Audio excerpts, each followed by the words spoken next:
रखेंगे। एक्चुअली हम लोग एक स्टूडेंट प्रोटेस्ट के माध्यम से राजनीति में आए।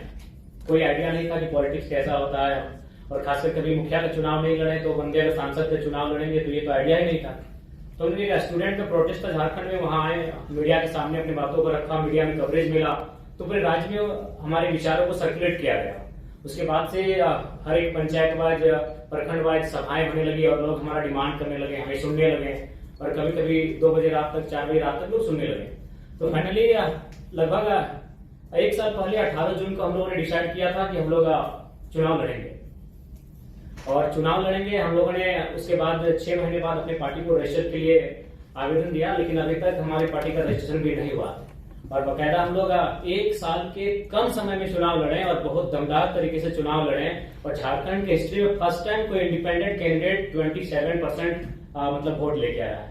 3.5 लाख वोट लेके हम अकेले हैं जिस लोकसभा चुनाव से हम लड़े थे, और कुल मिलाकर हम लोग 8 प्रत्याशी दिए थे, और लगभग हमारे 6 प्रत्याशी तीसरे पायदान पर रहे हैं। तो इसका मतलब है कि मैं भारत की तो नहीं कह सकता, लेकिन झारखंड के परिप्रेक्ष्य में कह सकता हूं कि झारखंड बदलाव चाहती है, और नो डाउट बदलाव होना चाहिए, क्योंकि झारखंड जिस पृष्ठभूमि से आती है, झारखंड उसके नाम में ही छुपा है। झाड़ यानी जंगल होता है, खंड यानी जमीन होता है, और आज हमारा दोनों चीज संकट में है।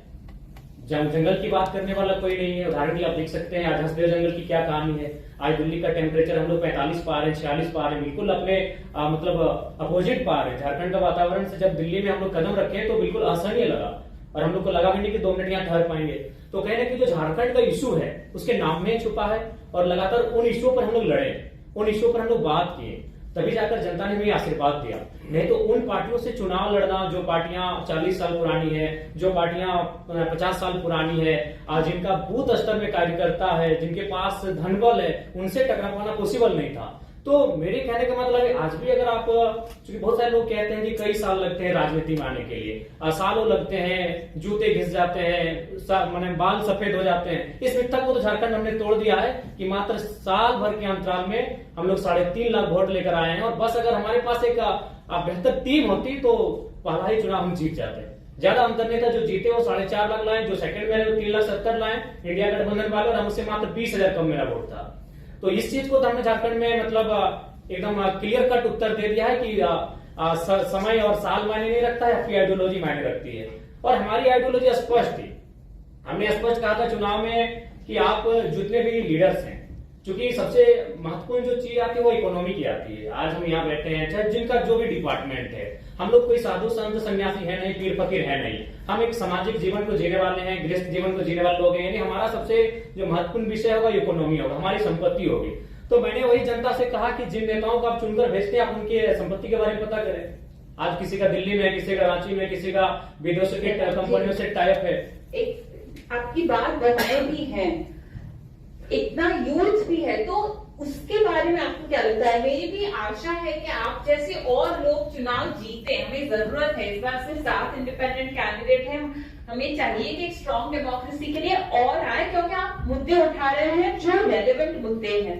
पर ये मुद्दे क्या सिर्फ मर्दों के हैं? नहीं, बिल्कुल सबसे ज्यादा प्रभावित तो महिलाएं होती हैं, क्योंकि मैं जिस झारखंड से आता हूँ, अगर वहां बात की जाए तो वहाँ हमारी विधायक मैम जो बैठी आपके बगल में, उनका जो क्षेत्र है वो विस्थापित क्षेत्र है, खनन का क्षेत्र है, माइंस का क्षेत्र है। और जब विस्थापन का बात सामने आता है तो जब लोग विस्थापित होते हैं तो ऑब्वियसली महिलाओं को भी बहुत सारा प्रॉब्लम का सामना करना पड़ता है। मान के चलिए जिस क्षेत्र से विधायक आते हैं उस क्षेत्र का आपको परिचय देता हूँ, 4 प्रकार की फसलें आती है, वहाँ धान, गेहूं।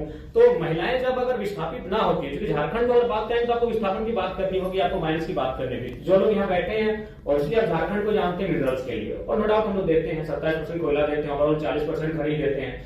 तो अगर हम विस्थापन जब ना होता है तो उस समय महिलाओं की भागीदारी होती है, खेती के माध्यम से हो, साग सब्जी के माध्यम से हो, यानी महिलाओं की परस्पर भागीदारी होती है। अगर पुरुष खेत को जोतने का काम करते हैं तो महिलाएं वहां धान उगाने का काम करती है, उसको रोपने का काम करती है, और फिर महिलाएं जब धान को काटती है पुरुष को खेत कर लेके आते हैं, यानी 50-50% होता है। जब खेत हमारे पास होते हैं तो हमारे पास जो महिलाओं की भागीदारी होती है 50% होती है।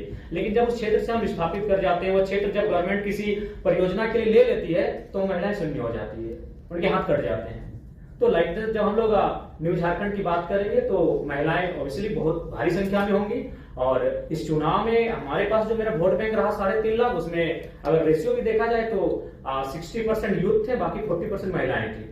तो कहीं ना कहीं उसमें उस दिशा में हम लोग अच्छा काम किए हैं और महिलाओं को अच्छा कनेक्ट भी किए हैं, क्योंकि महिलाओं ने भी इस समस्याओं को देखा। आज अकॉर्डिंग टू कोरोना के टाइम का जो हमारे पास रिपोर्ट था, उसमें 12 लाख झारखंड के प्रवासी मजदूर मिले और उन प्रवासी मजदूर की जो पीड़ा है, उन महिलाओं ने भी घर बैठकर देखा कि दिवाली है, होली है या ईद है, उनके बेटे उन्हें प्रदेशों से बधाई भेजते हैं, उनके बेटे उनको विदेशों से बैठ के बधाई भेजते हैं। तो कहीं ना कहीं हमने उनको कनेक्ट किया, उन मुद्दों से महिलाओं को भी हमने कनेक्ट किया, इसलिए महिलाएं भी खुलकर आई और हमारे पक्ष में मतदान की। और हम लोग आशा करते हैं, क्योंकि हम लोग बार बार कहें हम लोग एक लर्नर हैं और आज इस कॉन्फ्रेंस हॉल में हम लोग भी कुछ सीखने के लिए आए हैं। मैं आपको बताना चाहूंगा, मेरे गिरिडीह लोकसभा में 2261 बूथ हैं।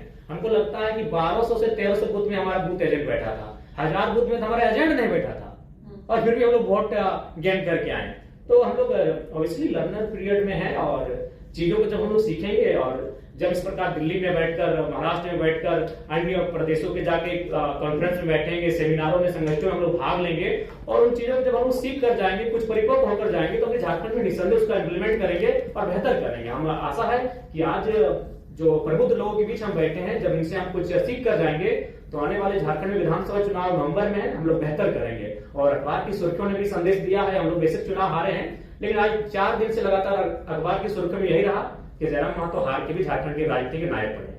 और बकायदा नेशनल न्यूज में भी हमें स्थान मिला, द हिंदू में स्थान मिला, द ललित टॉप भी गई हुई थी हमारे इंटरव्यू के लिए। और यही नहीं, बाकी जो नेशनल पार्टियां हैं जिनका सिंबल है, वो अभी अब हम लोग से टाइप करने के लिए इंटरेस्ट जता रहे हैं। लेकिन हमने स्पष्ट कह दिया है कि आपकी आइडियोलॉजी हमसे मैच नहीं करती, हम लोग न्यू पॉलिटिक्स करेंगे, क्योंकि आज हम लोग सिद्धांतिक पॉलिटिक्स की बात करने आए हैं। तो सिद्धांत से कोई समझौता नहीं होगा। 2 चुनाव और हारेंगे, 4 चुनाव और हारेंगे, नहीं जीतेंगे। हमारी जो नई पीढ़ी आएगी वहां से शुरुआत करेगी, जहां से हम लोग छोड़ के जाएंगे, लेकिन सिद्धांत से कोई समझौता। थैंक यू जयराम जी। मेरी एक रिक्वेस्ट है, झारखंड के चुनाव आपकी पार्टी में, आपके मंच में महिलाओं का, और अगर उसमें हम कोई भी मदद कर सकते हैं